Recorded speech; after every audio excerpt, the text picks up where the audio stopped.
Hey guys, welcome back to my channel, Neurodivergent. As neurodivergents, we are oftentimes misunderstood in conversations, and today I want to focus on one of the tiny little contributors to that, and that is when we take on the role of devil's advocate. Stay tuned to find out more.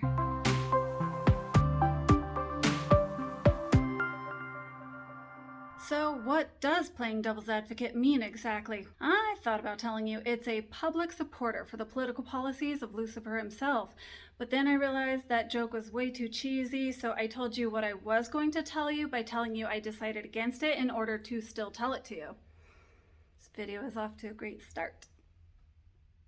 Now, most of us are familiar with this phrase, and the origins of it are pretty interesting. I actually didn't know where it came from until researching for this video. Basically, being a devil's advocate was a real position held by real people in the Roman Catholic Church starting in the 16th century. From time to time, there were some people who were believed to have performed miracles in their lifetime which would qualify them for sainthood. So, whenever the church officials considered declaring someone a saint after they had died, their legacy would be put on trial, and little did most of you know, there was also an advocatus Dei, Wingardium Leviosa, or God's advocate. So basically, these guys were straight up put on post-mortem trial. There were commissioners involved in everything who would round up witnesses who were connected to these supposed miracle-performing individuals. These witnesses would be put on the stand and had to provide dates and details of said miracles.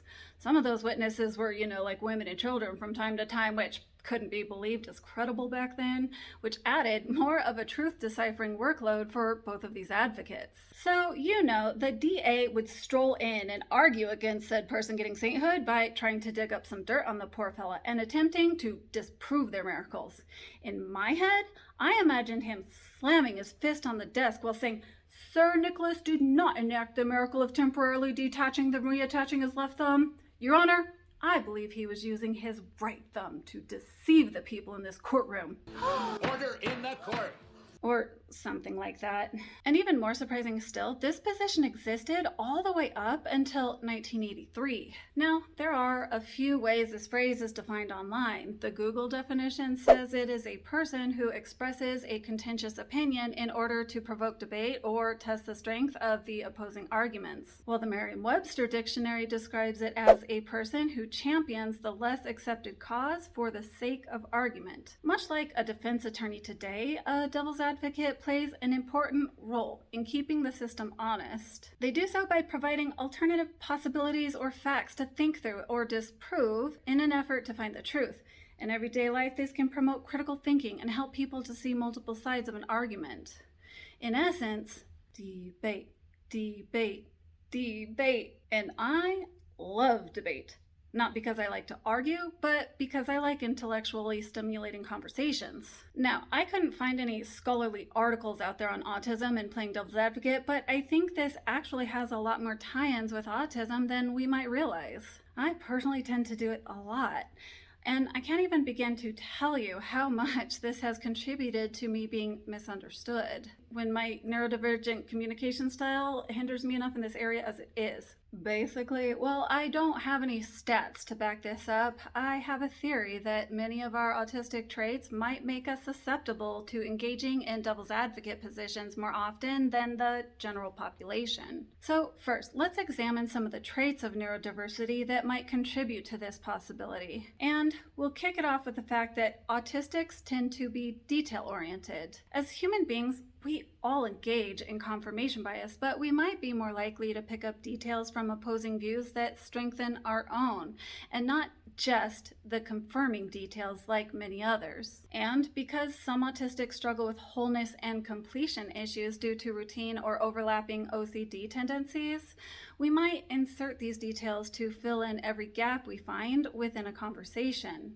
Essentially, some of us have a need to make everything within a conversation as complete as possible, oftentimes unnecessarily. And I'll get into that in a little bit more when we talk about how all of this leads to misunderstandings. Up next, let's look at social motivations. According to some studies, individuals with autism might find social acceptance less rewarding than the control groups do. Now, this isn't the same thing as being a people pleaser or having RSD, as many of us do. And the reason for that is because the latter is more of a rejection avoidance motivation than it is a reward incentive. It's why most of us mask and try to fit in, but may stick to our guns regardless of what other people think about us at the same time. Hopefully that all makes sense. But basically, it means that those with ASD might be more prone to pushing back against the grain of society, even when it isn't socially acceptable, rather than just going with the flow. You know, like a person who champions the less accepted cause. And along these lines, it means we'll often stand up for what's right, even when no one is watching. I somehow feel like a lot of us default to rooting for the underdog. I've often found myself defending Tom to Harry, making Harry upset, then defending Harry to Tom, making Tom upset. And now I've just pissed everyone off. My whole life, I've almost had this strange feeling of people being able to see what I'm doing, even when I'm alone.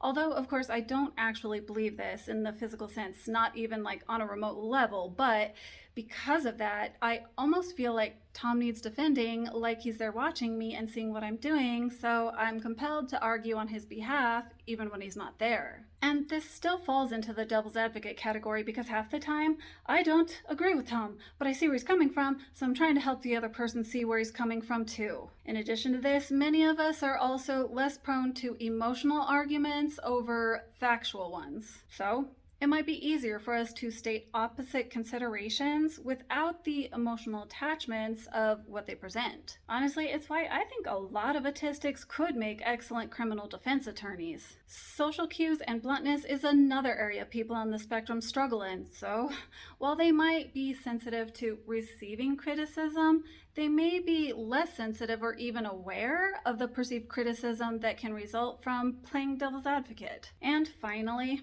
just like in my video about commercials, there could be a teeny tiny role PDA plays in all of this too. While I wouldn't dare reduce pathological demand avoidance to simply being oppositional, there is a component of being contrary that somehow seems to rise to the surface for a lot of us in various contexts and situations. Now, as per usual, I've used words like some of us, sometimes, and many of us, and the like, because many of you aren't going to relate to all of these points, and certainly this doesn't apply to every single diagnosed autistic person out there, because, say it with me folks, if you've met one autistic person.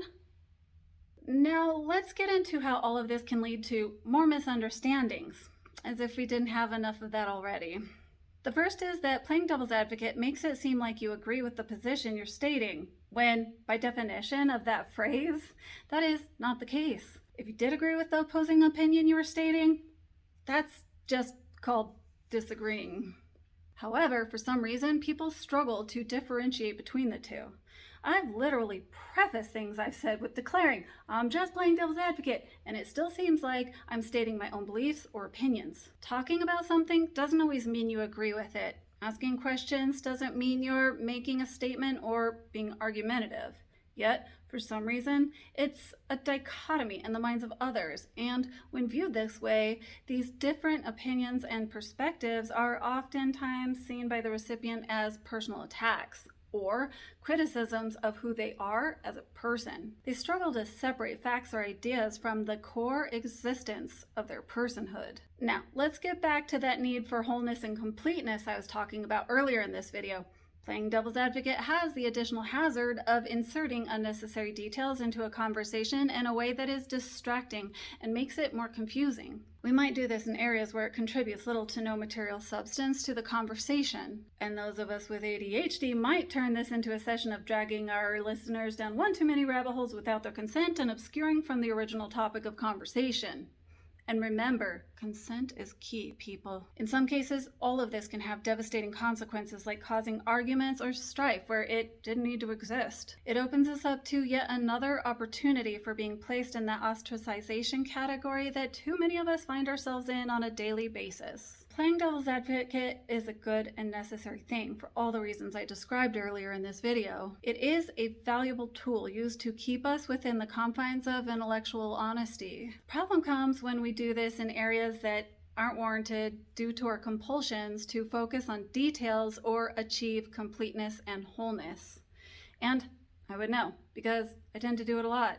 Personally, I struggle to make a coherent argument about my own beliefs sometimes because I'll interject my understandings of the opposing views every other sentence. It's like I'm my own debate team arguing both sides with myself in front of someone. I could defend a Republican to a Democrat, and a Democrat to a Republican, Christianity to an atheist, and vice versa. Flat Earth theories to a Globie, or whatever those guys call their opponents. I don't know, I just made that up. It sounded good. Obviously, I have very strong beliefs and opinions of my own on everything, but you may not know it with the way I carry on conversations sometimes, which has caused feelings of frustration in people closest to me because I don't always just let them vent or go along to get along by agreeing with them. When they're trying to tell me how someone hurt them, for example, I feel the compulsion to play devil's advocate to complete that circle of where that other person might be coming from, even if I actually agree with the person venting to me.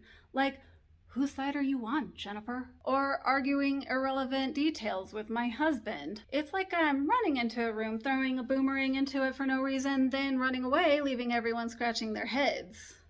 As I've said before, my mind tends to think in categories and flowcharts, and for some reason it comes out in a lot of odd ways like this one. It's why our communication styles are so different to neurotypicals and why the double empathy problem exists in the first place. Anyway, let me know in the comments below if you've ever done this before, or if you'd prefer, you're welcome to articulate an opposing or unpopular view on the necessity of hitting the like button and subscribing to my channel.